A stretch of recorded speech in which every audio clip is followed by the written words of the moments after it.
गन्ने का जूस, ठंडा ठंडा करने का जूस पियो, गर्मी भगाओ काले नमक के साथ, ताज़ा ताज़ा गाने का जूस। इस बार की गर्मी में कालू कौवा गाने की जूस लगाई हुई थी, खेत से पके हुए ताज़ा ताज़ा गाने लेट और जूस बनाकर उसे भेजते। उसका जूस बेचने का काम अच्छा खासा चलने लगता है। कौवा, हम बड़ी दूर से उड़कर आ रहे हैं, गर्मी के मारे बुरा हाल है, ठंडी ठंडी 2 गिलास जूस तैयार कर दो, हम अभी आपका जूस तैयार करते हैं। गोरी, कभी जल्दी जल्दी जूस बनती है, पुदीना, काला नमक, नींबू डालकर तोते को दे देती है। आप पति की कलेजी, क्यों ठंडक मिल गई, जूस पीकर मजा आ गया। आप अपनी जी, यह तो आपने ठीक कहा का, वह कितने पैसे हो गए आपका, टोटल 60 रुपए होगी। तोता पैसे देकर वहां से चला जाता है। फिर जूस पीने बहुत ग्राहक आता है, उन्हें 1 मिनट का भी आराम नहीं मिलता। वह शाम को खुश होकर अपनी कमाई गिनती है। गोरी, कितने का आज मुनाफा हुआ है, बिक्री तो आज खूब हुई थी, दिन भर माता बच्ची करने के बाद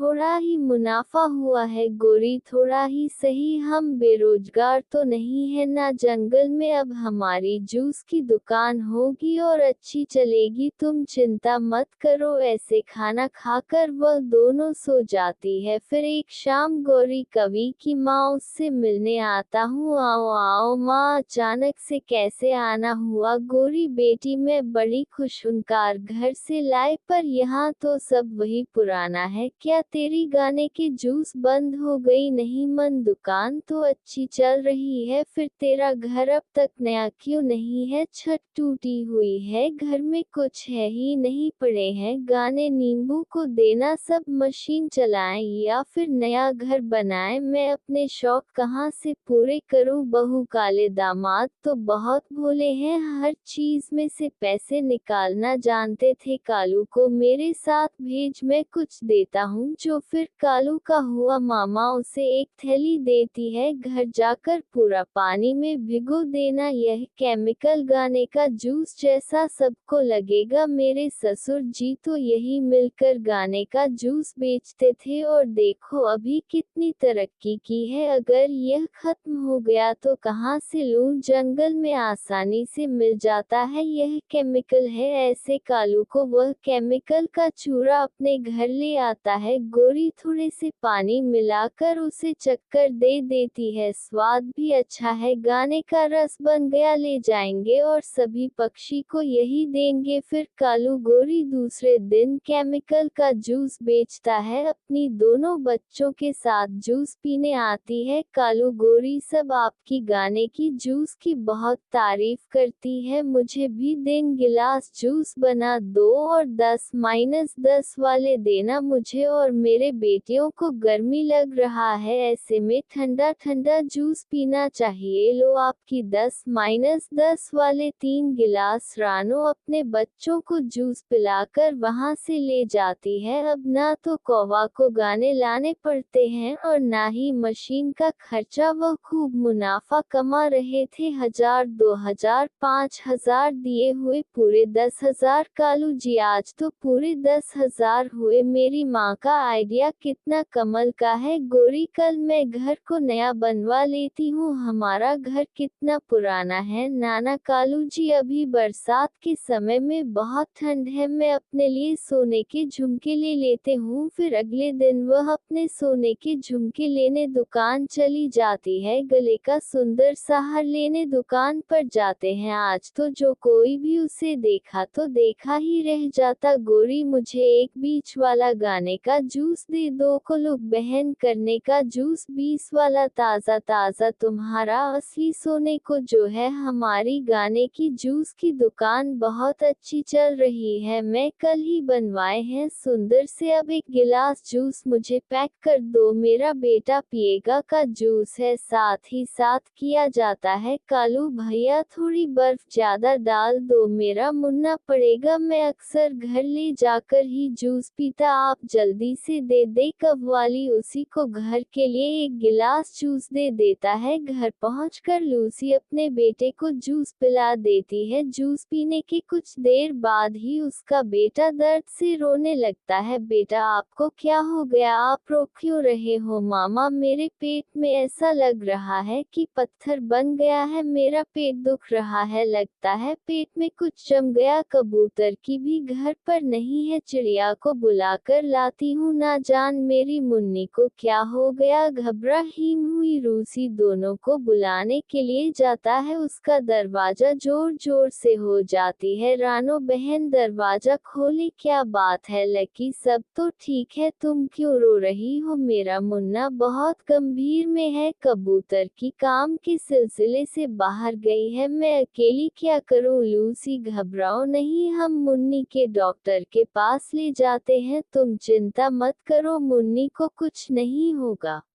और मुन्नी को उठाकर बड़े अस्पताल में लेकर जाते हैं, उसी का बेटा हुआ अस्पताल में एडमिट कर लिया जाता। आपकी बच्चे ने कोई केमिकल वाली चीज खा ली है, मैगी मैगी दवाई दे रहे हैं, आपके बेटे को कुछ दिनों तक यही रहना होगा। ऐसे हॉस्पिटल में रहते रहते उसे 5 दिन निकल जाते हैं। कबूतर भी वहां आ गया था और छुट्टी करवर कर मुन्ने को घर ले आते हैं। बेचारी गरीब कबूतर के 50,000 रुपए खर्च होंगे। मैं तो घर में कोई केमिकल रखता नहीं, लेकिन आपने ऐसा क्या खिला दिया उसे? रात अपने मुन्नी को क्या खिलाया था, अच्छे से याद करो। उसी दिन मैं कौवे की दुकान से गाने का रस लेकर आई थी, उसे ही पीकर हमारा बेटा बीमार हुआ है। जूस में मिलाकर क्या पिला रहे हैं? ऐसे किसी को धोखा नहीं दे सकते हैं। फिर वो दोनों छुपाकर का ओपन नजर रखते हैं। पिरान्हा कौवा के घर में कैमरा लगा देते हैं, दुकान पर तो सब ठीक है, आप बच्चा घर की हरकत सबके सामने आएगी, बस कल तक का इंतजार करना होगा। फिर शाम को अपने घर आते हैं और खुशी खुशी अपने पैसे गिनते हैं और सुबह होते ही एक बाल्टी में केमिकल का चूरा खोलते हैं। अगर मेरी माँ ने आपको नहीं बताया होता तो हम लोग अभी इतना अमीर नहीं होते, आज भी हम गरीब ही रहते। जो माँ ने इस कैमल का कल का हमें चूरा दे दिया। हाँ गोरी है तो आपने ठीक कहा, वह ऐसी बातें ही कर रहे थे, तभी एकदम से सारे पक्षी उसके घर में घुस जाते हैं। कालू को वह भाग करके निकल छुपाता है। दुष्ट गोली, तुम सबको पता चल गया, हम तुम्हारी सारी हरकतें देख चुके हैं, तुम्हारी वजह से कबूतर का बच्चा मरते मरते बचा है और बेचारी गरीबों के 50,000 रुपए खर्च हो गए। मारो इसे और मार मार कर से गाने का जूस बना दो, तभी उनकी अकल ठिकाने आएगी। फिर सब पक्षी दोनों को बहुत मारते हैं और दोनों की गाने की जूस की दुकान तोड़ देते हैं। अब कौवा के पास कुछ भी नहीं बचा था सिवाय श्रम के। तो प्यारे दोस्तों, प्लीज हमारी कहानी को लाइक और चैनल कर सब्सक्राइब करना ना भूले।